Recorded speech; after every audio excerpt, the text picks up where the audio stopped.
Deer CSK team, কি হয়েছে ভাই তোমাদের এবছর? এটা তো আমাদের সেই চেনা সিএসকে টিম নয়, যেই টিমের সঙ্গে খেলার জন্য প্রত্যেকটা টিম লড়াই করতো। এরকম খেলা তো কয়েক বছর ধরে টিম আরসিবি খেলে এসছে, আর সেই আরসিবি টিমের সঙ্গেই তোমরা এখন কোনো ম্যাচে জিততে পারছো না। লাস্ট 2023 সালে আরসিবি ভার্সেস সিএসকে খেলায় সিএসকে জিতেছিল। 2024, 25, 26 এই 3 বছরই আরসিবির সঙ্গে সিএসকে হেরে গেছে। আমার সিএসকে ম্যানেজমেন্টের কাছে একটাই প্রশ্ন, তোমরা যখন দেখছো তোমাদের টিম এরম খেলছে, তো ঠিকঠাক কম্বিনেশন কেন তোমরা তৈরি করছো না? কেন তোমরা কার্তিক শর্মাকে প্রাধান্য দিচ্ছ উর্বিল পাটেলের জায়গায়? আগের বছর তো উর্বিল পাটেল এত সুন্দর খেলে এসছে, তো তাকে কেন চান্স দেওয়া হচ্ছে না? কার্তিক শর্মাকে 14 কোটি টাকা দিয়ে কিনেছো বলে তাকে চান্স দিতে হবে?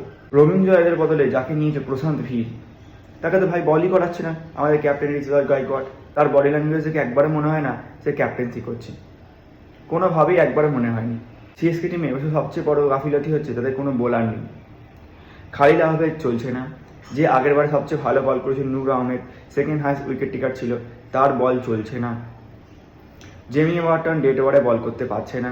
ম্যাট হেনরি নিঃসন্দেহে ভালো বোলার, কিন্তু ইন্ডিয়ান পিচে টি20 ফরম্যাটে ম্যাট হেনরির স্ট্যাটস দেখে নাও তোমরা, সে প্রচুর মার খায়, এবং আইপিএলও ঠিক তাই হচ্ছে।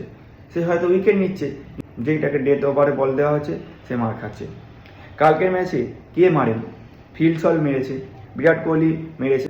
প্রথমে বিরাট কোহলি আউট হয়ে যেত, কিন্তু শিবম দুবে ক্যাচে লুকতে পারেনি। তারপরে বিরাট কোহলি আউট হয়ে যায়, রজত পাটিদার মেরে গেছে, দেবদূত পাটিকাল আবার 50 রান করেছে। টিম ডেভিড বাবা বাবা, সে যেন ঝড় বয়ে নিয়ে চলে গেল।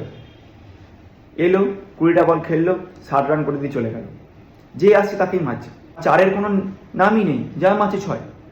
আমার সিএসকে ম্যানেজমেন্টের কাছে একটাই প্রশ্ন, তোমরা যখন টিম করো, যখন তোমরা অকশানে প্লেয়ার কেনো, তখন কি তোমরা অন্ধ হয়ে থাকো? সব টিম প্লেয়ার ভালো ভালো প্লেয়ার কিনে চলে, তোমরা চুপচাপ বসে থাকো কি না আমরা এই প্লেয়ারটা আসুক তারপর কিনবো। তোমরা 14 কোটি টাকা দিয়ে একটা কার্তিক শর্মা যে কোনো আইপিএল খেলেনি, প্রশান্ত ভীর যে কোনো আইপিএল খেলেনি, তাকে কিনে নিলে। আর ওইদিকে ফিনালি বিধ্বংসী ব্যাটসম্যান যে, তাকে তো কিনতে পারলে না। একটা ভালো ওপেনার কিনতে পারলে না। আমাদের ওপেনিং জুটি তো খেলতে পারছে না, সিএসকের ওপেনিং জুটি তো খেলতে পারছে না। রান হবে কি করে? তুমি যেখানে 250 রান চেস করতে নেমেছো, ওপেনিং জুটি যদি 50-এর ওপর পার্টনারশিপ না করে, তাহলে কি করে হবে? কালকে যদি সারফরাজ খান না খেলতো, কালকে যদি প্রশান্ত ভীর না খেলতো, কালকে যদি জেমি ওয়াটন 39 রানটা না করতো, তাহলে সিএসকে এই যে 207 রান করেছে সেটা কোনো মতেই করতে পারতো না। আর ঋতুরাজ গায়কোয়াড় ক্যাপ্টেন্সি পাওয়ার পর তো খেলাই ভুলে গেছে। দেখে নাও, 50 রান মনে হয় ক্যাপ্টেন হওয়ার আগে করেছিল। আগের বছর তো খেলেইনি, আগের বছর খেলেনি বলেই হয়তো কয়েকটা ম্যাচ জিতেছে। এবার তো মনে হচ্ছে ধোনি ছিল বলেই ঋতুরাজ গায়কোয়াড় যে কটা ম্যাচ জিতেছে, বেশি ম্যাচ জেতেনি। ঋতুরাজ গায়কোয়াড়ের যদি স্ট্যাটস দেখো, ক্যাপ্টেন্সি স্ট্যাটস, ক্যাপ্টেন হওয়ার পর 5টা না 6টা ম্যাচ জিতেছে, বাকি সব হেরেছে। লাস্ট 7টা ম্যাচ 7টা ম্যাচে হেরেছে। আর ওদিকে রজত পাটিদার 7টা ম্যাচ 7টা ম্যাচে জিতেছে। সেও তো প্রথম ক্যাপ্টেন্সি করছে, এই তো নয় যে অনেক বছর ধরে ক্যাপ্টেন্সি হয়ে আসছে। সেও আগের বছর প্রথমবার ক্যাপ্টেন করেছে, ট্রফি জিতেছে। ঋতুরাজ গায়কোয়াড় তার আগের বছর থেকে ক্যাপ্টেন্সি করছে, তাও কিছু করতে পারল না। সবাই মানুক আর নাই মানুক, থালা ফর এ রিজন, এই জন্যই বলা হয়। ধোনি উইকেটের পেছনে থাকে বলেই সিএসকে ম্যাচগুলো জিততে পারে। এখন ধোনি নেই, নাও বোঝো। সঞ্জু স্যামসনকে ধোনির জায়গায় নিয়ে এসছো, কী করছে সে? উইকেট কিপার মিস করছে, ওপেনিং নামিয়েছো, খেলতে পারছে না।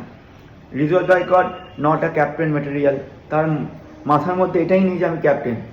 আরসিবির সব কটা ব্যাটসম্যান দেখে নাও, ফিল সল, বিরাট কোহলি, টিম ডেভিড, রজত পাটিদার, জিতেশ শর্মা, রোমারিয়া সেবট সব ডানহাতি, খালি দেবদূত পাটিকাল বাঁহাতি, আর কুণাল পান্ডিয়া।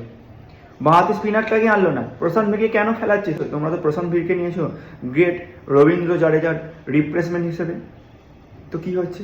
স্পিনার একটা স্পিনার নূর আহমেদ, আর কোনো স্পিনারই খেলাচ্ছ না। আকিল হোসেনকে বেঞ্চে বসিয়ে রেখেছো, তার জায়গায় ম্যাট হেনরিকে খেলাচ্ছ। কালকের ম্যাচে ঋতুরাজ গায়কোয়াড় টসে জিতে কী করলো? বলিংয়ের সিদ্ধান্ত নিল।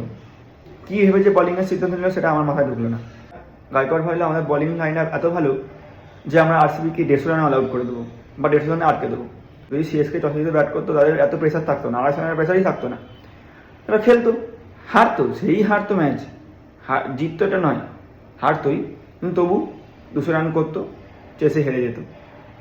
200 রান করতো, বলিং হেরে যেত। ব্যাটিং চললে বোলিং চলছে না, বোলিং চললে ব্যাটিং চলছে না, আর যেদিকে দুটোই চলে না সেদিকে তো ওই তো প্রথম ম্যাচে 177 রান অল আউট, পরের ম্যাচে 200 রান করলো, 200 রানও ডিফেন্ড করতে পারলো না।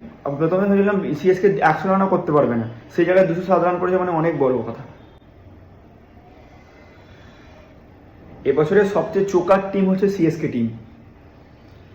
সিএসকে ম্যানেজমেন্টের কাছে আমার একটাই অনুরোধ, তাদের এখনো 11টা ম্যাচ বাকি আছে। প্লে অফসে উঠতে গেলে 16 পয়েন্ট, মিনিমাম 16 পয়েন্ট দরকার। সেখানে তাদের 8টা ম্যাচ এখনো জিততে হবে। 3টে ম্যাচ হারার পর এতদিন সময় আছে, এরপর তাদের 11ই এপ্রিল খেলা। তো এই কদিনের মধ্যে ঠিকঠাক স্কোয়াড তারা রিপ্লেস করুক, ঠিকঠাক ম্যানকে খেলা। আর প্লিজ আয়ুষ মাত্রাকে ওপেনিং করাও ভাই, সে ওপেনিংয়ে আগের বছর খুব ভালো খেলেছে। ঋতুরাজ গায়কোয়াড় নাহলে সঞ্জু স্যামসনকে 3-এ খেলাও। আর প্লিজ গায়কোয়াড়ের থেকে এবার ক্যাপ্টেন্সিটা নাও। ও ক্যাপ্টেন নয়, ও ক্যাপ্টেন্সি করতে পারবে না। সঞ্জু স্যামসনকে ক্যাপ্টেন করাও না ভাই, তাহলে ওকে নিলে কেন তোমরা? এই সময় আমরা সবচেয়ে কাকে মিস করছি জানো? রবীন্দ্র জাদেজাকে। সে এইরকম সিচুয়েশন থেকে অনেক ম্যাচ বার করেছে। 4 উইকেট পড়ে যেত, সে আসতো 70 রান করতো। কোনোদিন 5 উইকেট পড়ে গেছে, রবীন্দ্রকে নামালো, 50 রান করে ম্যাচ বার করে দিল। সে অন্তত উইকেট নিত, এত ভালো ফিল্ডার, ক্যাচ মিস হতো না। আর তারপর ফিল্ডিংয়েও সিএসকে ডোবাচ্ছে। বাঁহাতি কোনো স্পিনারই খেলাচ্ছে না। ওইদিকে বসে আছে স্টিফেন ফ্লেমিং, কী যে ভাবে কে জানে, সারাক্ষণ কী নিচ্ছে। আমি নিউজিল্যান্ডের প্লেয়ার নেবো, ম্যাট হেনরি নাও খেলাও। এবার সিএসকে টিমের কোচিং স্টাফ চেঞ্জ হতো, কিন্তু শেষ মুহূর্তে তারা করলো না। শোনা গেছিল সুরেশ রায়না ফিল্ডিং কোচ হিসেবে জয়েন করবে, রবিচন্দ্র অশ্বিন বোলিং কোচ হিসেবে জয়েন করবে, কই তারা করলো না। এবছর যা হওয়ার তো হয়ে গেছে, এবছর তার কিছু চেঞ্জ করা যাবে না। অন্তত ক্যাপ্টেন্সিটা চেঞ্জ করা হোক। আর পরের বছর এই সমস্ত কোচিং স্টাফকে হাঁটাও, নতুন কোচিং স্টাফ নিয়ে এসো।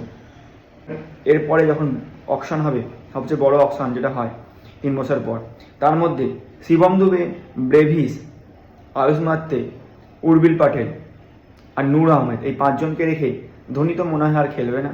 এই 5 জনকে রেখে সবাইকে বাদ দিয়ে দাও ভাই, নতুন করে টিম আনো। আগের বছর ইয়ং টিম খেলেছে বলে এবছর এমন ইয়ং টিম করে দিয়েছো যে কেউ খেলতে পারছে। সারফরাজ খান অবশ্যই ভালো ব্যাটসম্যান, ভালো খেলেছে, কিন্তু ওই ঠিক সময় কুনাল পান্ডেকে নিয়ে চলে এলো। Left hand spinner, right hand batsman এত মারছে, হয়ে গেল প্রথম বলে স্টেপ আউট করতে মারতে গেল, আউট হয়ে গেল। এটাই ঋতুরাজ গায়কোয়াড় করতে পারলো না। যখন ফিলসল মারছে, ফিলসল লেফট স্পিনারের কাছে খেলতে পারে না। লেফট হ্যান্ড স্পিনারকে কেন আনা হলো না? প্রশান্ত ভিকে কেন খেলানো হচ্ছে? শুধু ব্যাটসম্যানের জন্য। শিবম দুবেকে বল দিল, একবার উইকেট নিল, পরের ওভারে 30 রান খেলো। জেমি ওভারটন 2 ওভারে 12 রান, 3 ওভারে সে 40 ওভার 39 রান খেলো। এইভাবে সিএসকে টিম কোনো দিনই জিততে পারবে না, কোনো দিনই নয়। এখনও সময় আছে, যদি তোমরা জিততে চাও ঠিকঠাক স্কোয়াডকে খেলাও, ঠিকঠাকভাবে ঠিকঠাক জায়গায় প্লেয়ারদের খেলাও।